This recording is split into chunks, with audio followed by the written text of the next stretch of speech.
It's here for any other from my by the daily update TV. So send in daily kind of watch channel. You should make sure to tap here and the subscribe button. That's Edian. Now, things what tap here on the notification bell and send a bit of some bit my all the new update. Edit to channel is someone who knows concerning politics. As I'm sure she will say. Rock was video so well like it. Now share them. That's all watching Tribute edit video one. What do I comment section? You bet near can answers a demo. You know him say next Supreme Court at Nasi or a suspended Chief Justice and sends him a year injunction application or call files and ka a year. Try a full me no motin a year committee in so more can ask him anka. Yin moon free a year committee because on by a biasitian. And next Supreme Court a court Nasi yin name say a dear. A boy a viano not to say a year judgment about Bontina Mammy. The injunction application or filing ya dismiss ya nase ya bogwa mane ho adwire ne yi na eno ana eye majority le owura Mahama Ayariga edi nsem bia beto abontina waka eye suspended chief justice AC Araba Torkornoo ye maami odi nsem bi ato nanim a chese yenyina epese yenkuti emfiri eye asema eye majority le Mahama Ayariga ka eye suspended chief justice on comply with the constitution yenkuti emfiri eye Mahama Ayariga enso eho. Where do you usually a sha? Let's say, any discretionary. Let's say, a non-negotiable. Let's say, yeah, who we are in ye. Not my mere what rise from court and kitty, I rise it through Abe Supreme Court Judge, Abe Chief Justice. Etime trust open waiver. Like seriously. When you know the law is the law, in your own words, how can you get such a waiver? Now wait, Senior Supreme Court judges cry the court now cover JSS for court now cry. Or don't throw your cat out, Madam Chief Justice. Because the Constitution is the Constitution. Constitution says it shall be heard. And look, let me read it. Is it Joy Online? One of the networks on Porter and now Class FM Online. One of them. I know what say. One of in someone na empenyifo can say, judges can say. And someone catch the Chief Justice in camera no. She brought it out. She brought it out. Thereby breaching confidentiality of the court. Obia anka mami tukunu what run the 10 deba. Wow. Sabre ni nyina friend ma hu say sa na ahoma no na so 9 ana do sasane. One say mami tukunu ahoma no so nsa no. What's why steady Akroma? The law is the law. Yeah, cham say any tram ka Akroma no ma shada week edi hunu Akroma say contempt. The law is the law. The law is the law. The law is the law. And face it, Article 146, 50 clause 1. Constitution 10. I'm running my president who can so suspend the Chief Justice.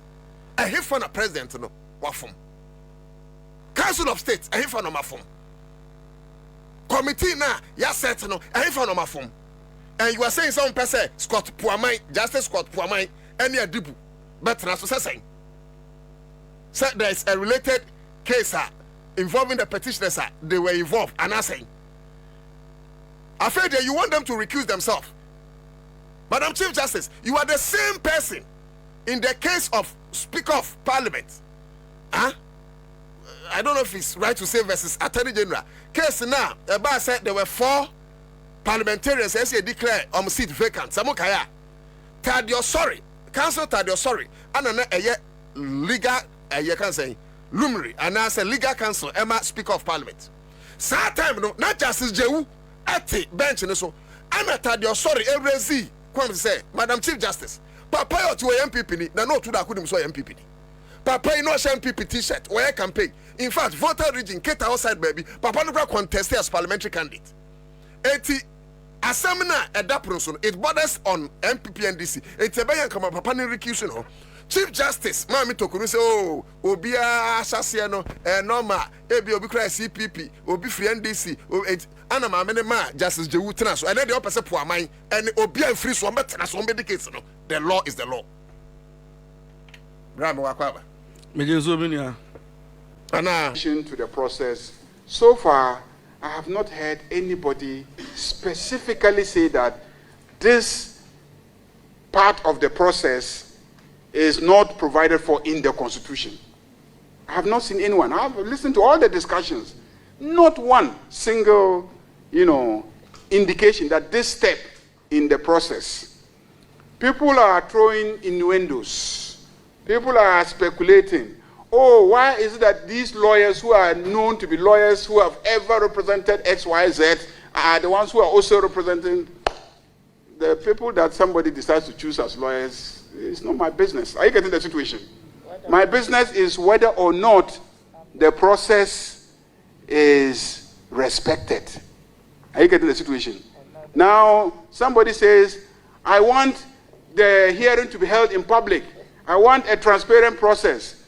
Did the Constitution say a transparent process? Did the Constitution say a process in camera?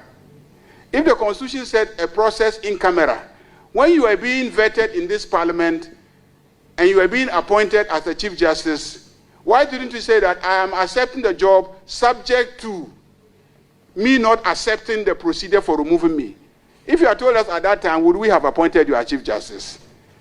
It comes as a package. The Constitution creates the office of Chief Justice, and the same Constitution creates the procedure by which the Chief Justice should be removed. If you accept the office, you must accept the procedure by which you are going to be removed. It's a package. You cannot accept to enjoy the perks of the office of Chief Justice, and then the procedure by which you will be removed, you say that you not accept that one. Where were you when you were being appointed Chief Justice? So sometimes I don't even understand where people are coming from. So let's be clear when we are communicating to the public. The president has not engaged in one single wrongdoing in this whole process. The petitions were not sent. Some of the petitions didn't even go now. Some of the petitions were sent by the petitioners even when the previous president was there. And we are aware.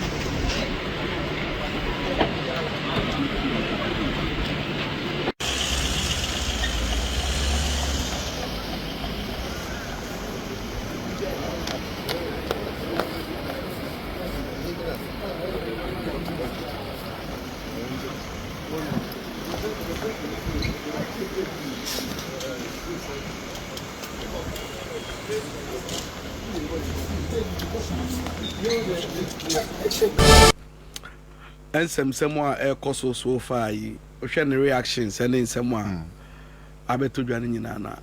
Answer my calls and me don't sell no more to Esukono. Me the lessons I woman and I made the can't want some say. Okay.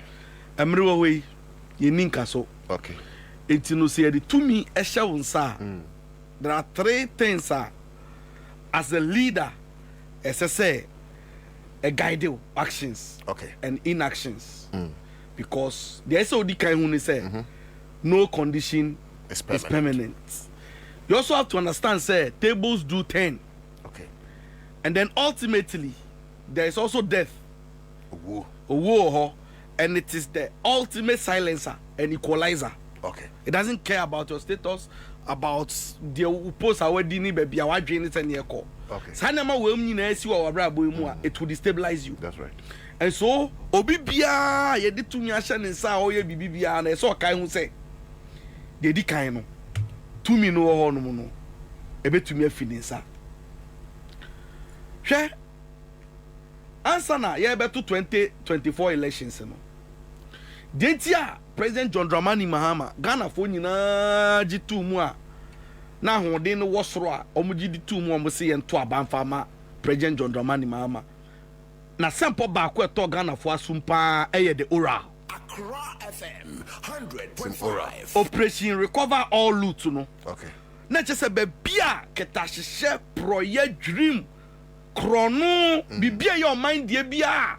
Nipakuma be our property among Omunko benefit. No.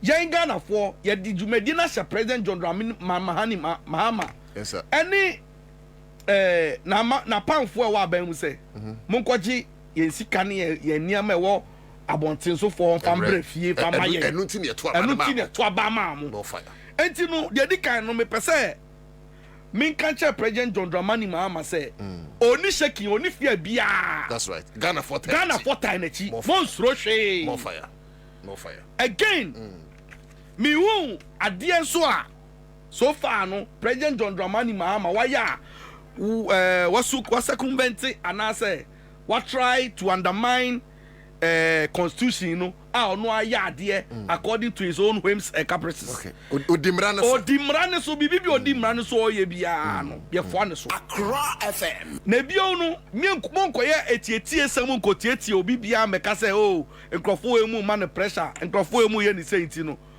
oba be father for ya nto aba man so me father for ye hia no say o me father for John Mahama nye father for there be ye hia no father onye obi father ya memu no bebu ye nti mo be father for there be if you father for anybody you say amemu edi tumi ahya wo nsa okay di no finchim fair na Ghana for enya oso fa so fire hwe wontumi asem no ne fare bai ene sen ye di kai wa wonim no na obadwin say wontumi eye te say yes yo we are with chanty and I am a hanty friend say wontumi because ebia aban foforo aba enti ena aban foforo na tu nani ade asi ni so enya sa na asem ne te wontumi Kesi no sane ete no ono ankasa no time wana na do wo hono mu nyina no na ne party fo nyina tata no se mra no ene nindi hwe ye fi fa ne bedu ha sei o kai say 2024 in the run up to election no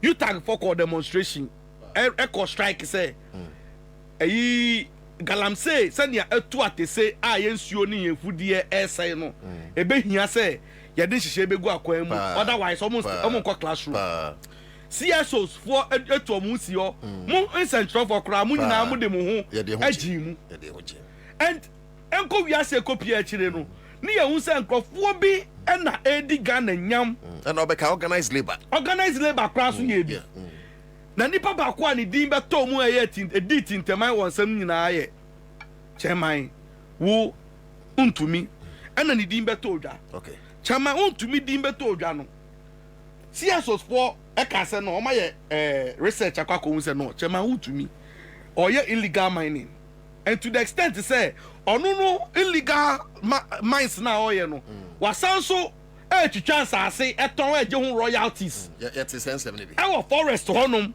entino tano mrem forest honum entino yenko na yenko che no ama abuji na po first letter or the buyer ye hu ye a ba bonten say okay ye ma won to me license bia say onko sa infudie no mu onko twa nua mu it is only to me census no Minerals Commission for enso de nkrata ba e be kire say sa nwura mu honum no omo reserve that yen ma obia to me say onko honum enko to the way at the scale omo to omo send man because if the prospecting license there the man no it wasn't some full scale mining yes e kone ko hwe enso won to me do mu no wa tu onum nyina se ho nyina na ukoshe impact dey sunsuanso a enya wo environment num sania niama essay a hwe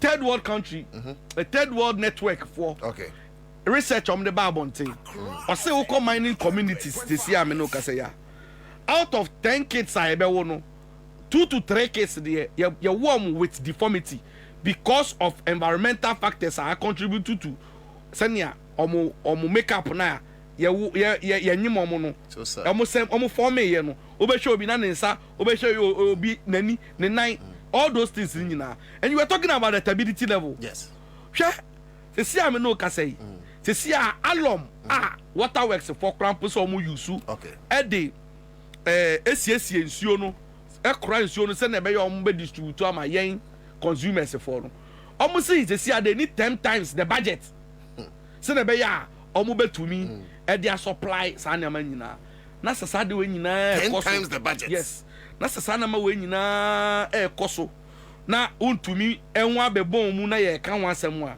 momo se den she party echi let me tell you something Yes.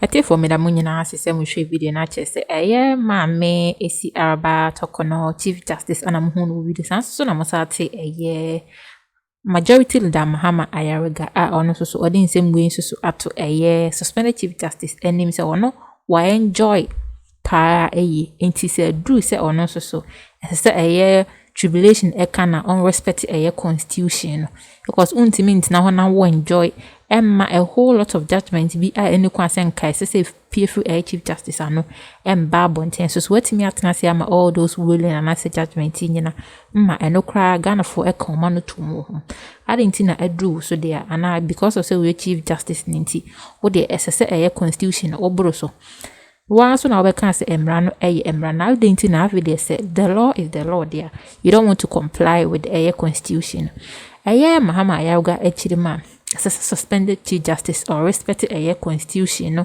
a procedures na course the removal of the Chief Justice or no maame araba isi Torkornoo the procedures na John Dramani Mahama full or diama Council of State for say motion na omunye investigation be enfana seven respect constitution na move follow because yen nyina yenim even obi kra onim constitution at least with the procedure na ekoso no wonya so many information about constitution efa the removal of Chief Justice so inti omra no mekire adekodia potia omoche se John Dramani Mahama dia one for constitution so na say wa abusing the powers of the president or dictator on the fan with this by say all mouth suspension no now catch maame Torkornoo say otimia enjoy their ene ono so unrespected constitution na ye de no koto ano no se na be ya ono so ebetimi afọ kwampa so na ya sake na na se ye yinedi every ni post na about a whole service e ba bontin nyina che se omompe maame as Chief Justice because e come say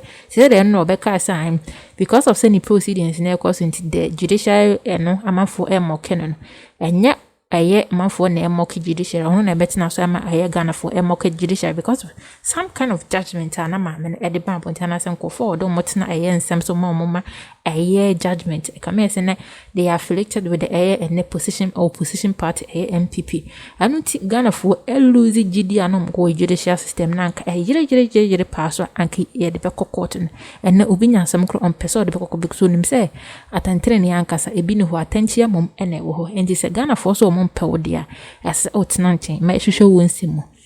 Na petition na ko so hu sun wo hu abesa ba befa opposition as Chief Justice na so hu nyu sun de ne wa betana ofie nti owura Mahama Ayariga na wo ka che suspended Chief Justice maame esi araba Torkornoo say so no why enjoy the position as Chief Justice no odi Eddie enioma bebre abuse engaging itself in corruption na say drew bless constitution be ye adwuma dia on respect constitution man enye adwuma na yemfa due process de be yi na did afihu as Chief Justice na enkoso na nkofo enso entimi nyom adwuma na afin so Ghana fo enya gidi e judicial system etifo be say so nya subscribe ya mesho so beta pia na subscribe button na so ediama na afin so atafi on the notification bell na send we ya onzo sabiti maka already know please ya de to channel so mo hu ne ko so Ghana politics. That's what should be. Back with videos so like now I share them. That's how I didn't share the edify video one or the comment section. Beji, now I can stadium. So I made the end of my crowd. Bye bye.